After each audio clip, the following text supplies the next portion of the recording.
โอ้ยพี่น้องเอ้ยมาเบิ่งกับข้าวข่อยมื้อนี้เนาะจะเบิ่งหัวปลาดุกหัวเดียวโคโลอยู่จะเบิ่งโอ้ยโอ้ยโอ้ยโอ้ยเนาะจะเบิ่งนี่เนาะนี่ก็ยังดีแต่ว่ามีหน่อไม้ต้มเนาะจะเบิ่งนี่โอ้ยโอ้ยเนาะสิรอดบ่เนาะข่อยบาดนี่ฮะ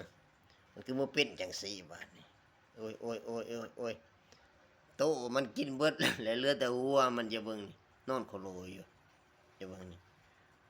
โอ้ยเนาะเด้